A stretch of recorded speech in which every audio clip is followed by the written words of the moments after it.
Severe winter storm brings dangerous cold and heavy snow across the U.S.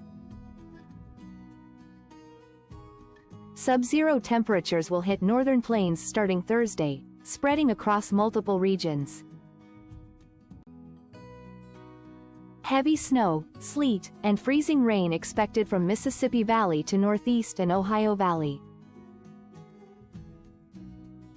Southern states including Texas face dangerously low temperatures by Saturday with power outage risks. Hazardous travel and falling trees likely in the south, with snow-covered roads in northern states. NOAA tracks storm severity with Winter Storm Severity Index for public safety and awareness. Stay safe and keep updated with the latest storm news and alerts.